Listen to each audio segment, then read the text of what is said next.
ukuthi ulalele izwi likaNkulunkulu le. Ngoba izwi lithi kuzofika isikhathi lapho khona izwi lizobe selingekho. Yabona, for now we have been given a grace. It is the time of grace, the time of mercy, the time of opportunity to draw near to God. Because the word says, draw near to God while he is still found. Esatholakala uNkulunkulu sondela kuye. Ngoba sizofika isikhathi lapho khona abangamfunanga manje abangeke baze bakwazi ukusondela kuye. Umnyango uzobe sowuvaliwe. Thatha ithuba uma umnyango usavulele wena. Yabona uNkulunkulu uyakuncenga. Ukubona umuntu azincengela kuwe. Umuntu osemhlabeni angeke azincengele kuwe. Kodwa you've got the most high God, the sovereign Lord. Esingasilutho mangathi uyasibuka thina ngoba senziwe nguye sidalwe nguye. Asho uDavid athi, what is mankind that you are mindful of? Uyini umuntu kuba umcabangele kangaka? Yingoba udalwe nguye uNkulunkulu. Aphinde azincengele kumuntu amdalile. Kodwa umuntu amdalile akazincengeli kuye. And you are being provided by God. But all of a sudden you do not acknowledge God. Even if you come into his presence, you don't acknowledge him. You don't acknowledge that you are coming to your sovereign Lord, your creator, who provides you for anything. Do you understand? Who sustains your life, who sustains the universe. Uthi ngifuna abantu abazosondela kimi, abazombona ukuthi nginguNkulunkulu wabo ngibadalile. Do you understand? Ngicela ufunda ke izwi la kuJohn 21. Sithandaze. Asithandazanga sithandazile.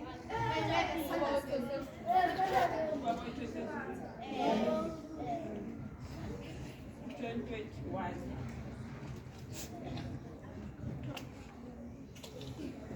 Okay, ngicela ulalele sithandwa sami. Ezulwini kuyathuleka kuthi line iba straight. Yabo? John 21. Fundela kanje. From verse 1 to 9. Afterwards, Jesus appeared again to his disciples by the Sea of Galilee. It happened this way. Simon Peter, Thomas, also known as Didymus, Nathanael from Cana in Galilee, the sons of Zebedee, and two other disciples were together. I'm going out to fish, Simon Peter told them. And they said, we'll go with you. So they went out and got into a boat. But that night they caught nothing. Early in the morning, Jesus stood on the shore. But the disciples did not realize that it was Jesus. He called out to them, friends, haven't you any fish? No, they answered. He said, throw your net on the right side of the boat and you will find some.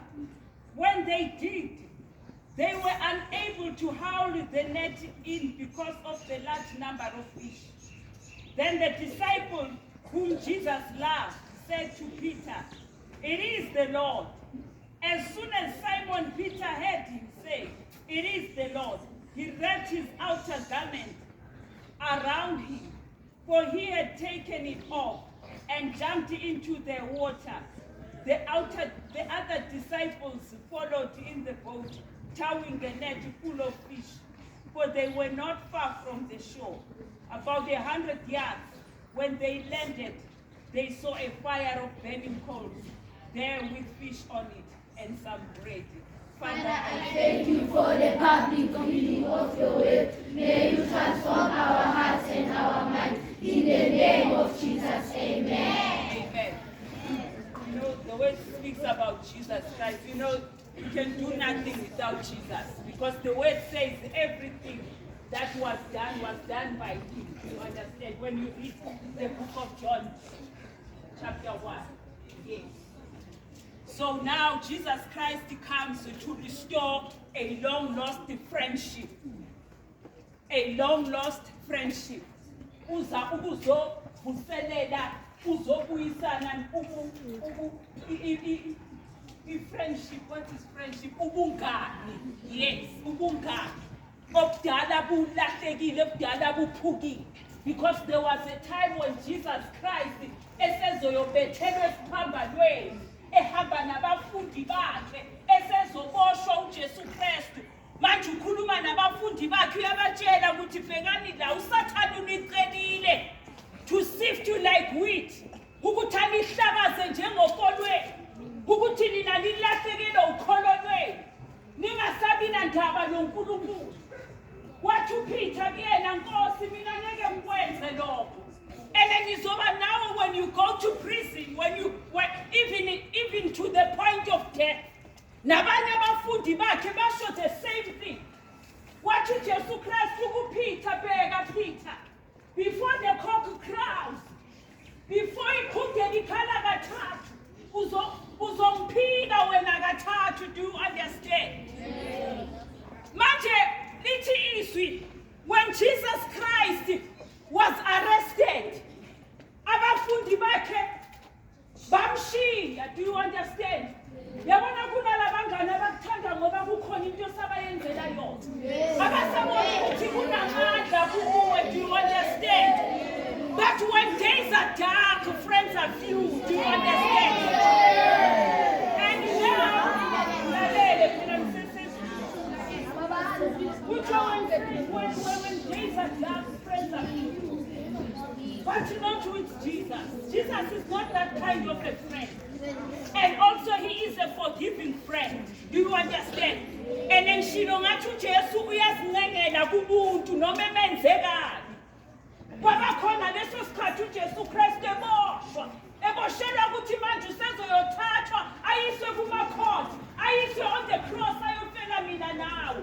All along it was nice when the disciples were going with Jesus Christ.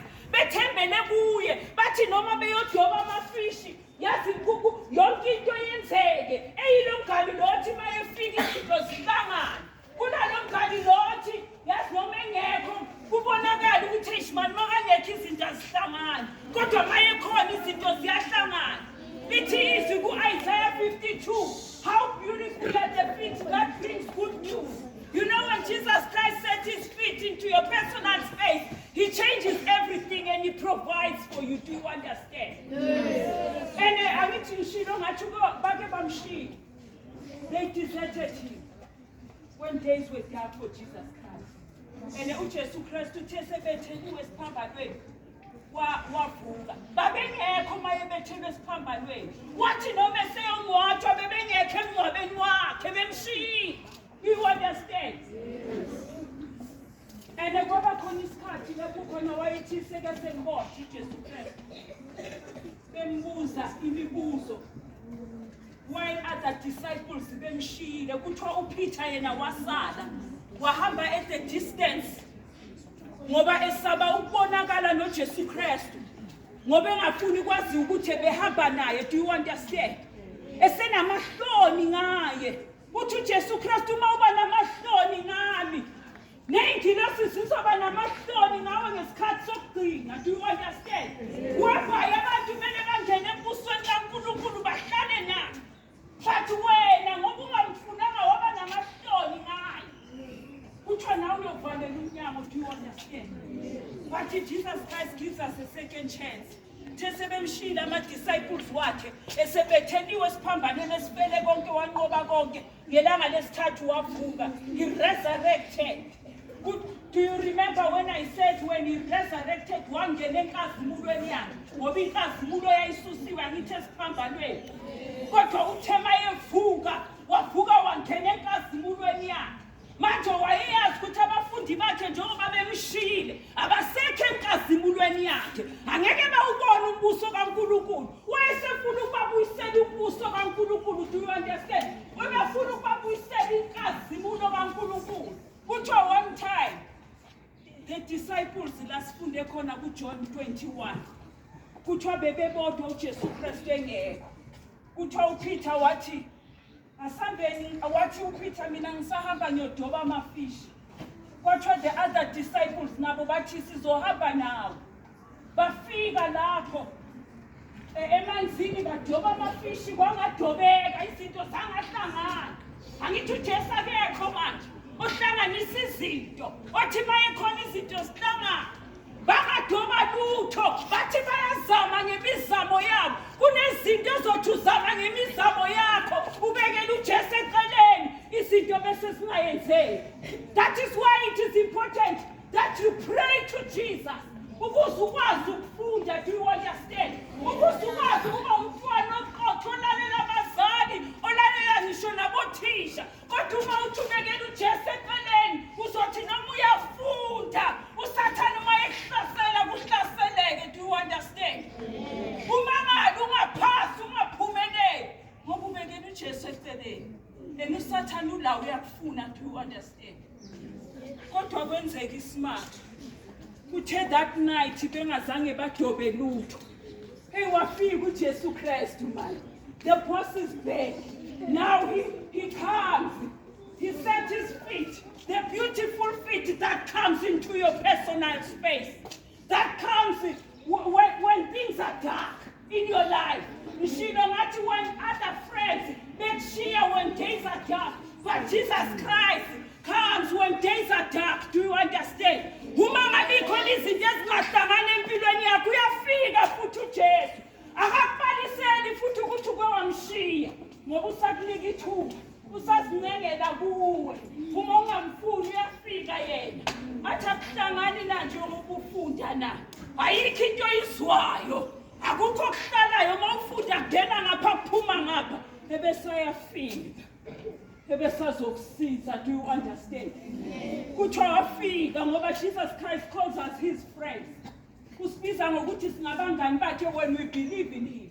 Wafike wababiza wathi, friends, have you got any fish? Bathi asitholanga lutho. Wathi uJesu he directed them to the right path. Wathi anike nibheke ngapha ngaka right. Nibone ukuthi angeke ngithole lutho because I've got something for you. Jesus Christ says, I've got something for you. Uma nje ungalalela and recognize his voice. Kuthiwa kwabakhona who recognize the voice of the Lord. uJohn wathi this is the Lord, while others did not recognize him. Kuthiwa uThema kathi this is the Lord. uPeter wakhumbula ukuthi kwakubuhlungu kangakanani lesikhathi ephika uJesu Kristu while he was in the court. Do you understand? Ngoba lithi izwi wathi semphikile kathathu. Wathi uJesu mayembheka wakhumbula ukuthi uJesu utheni. Waseyakhala uPeter. Wezwa kuba buhlungu kuye ukuthi I've betrayed my Jesus Christ. Do you understand? Manje bengasafuna ukulahlekelwa inkazimulo, ebengasafuna ukulahlekelwa ithuba lokuthi uJesu abekhona empilweni yakhe. Lithi izwi wathi mayezwa ukuthi this is the Lord, azange asafuna ukubuza. Lithi izwi wadive wajampela emanzini ukuthi ayothola lamafishi uJesu Kristu athakho. Namhlanje uJesu Kristu have got something for you. And uthi ngifuna ilove back. Uthi ngifuna friendship yami nawe sizokhuleka ne. Ngicela sivale namehlo. Jesus Christ wants the long lost friendship. Uyazi ukuthi uke wamjikela nithi. Asivale namehlo. Asivale namehlo.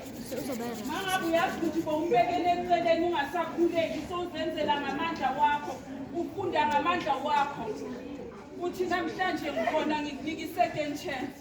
Ngifuna ukukusiza ukuthi mawufunda kungabikho usathane okuphazamisayo. Vala amehlo siyakhuleka manje. Kungabikho usathane okuphazamisayo. Do you understand? Ukwazi ukuphumelela njengabanye abantwana. Sivalela amehlo.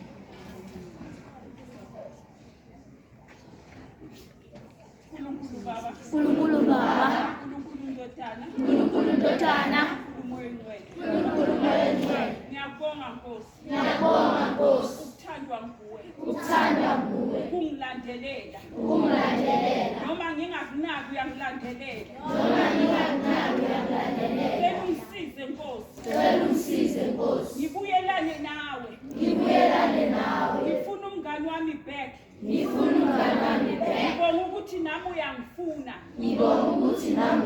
ukufunda. Cela ungisize Nkosi. Cela ungisize Nkosi. Ngikwazi ukufunda. Ngikwazi ukufunda. Ukuze ngiphumelele. Ukuze ngiphumelele. Ngedisa uSathane. Ngedisa uSathane. Namadimoni wakhe. Namadimoni wakhe. And cover me by the blood of Jesus. And cover me by the blood of Jesus.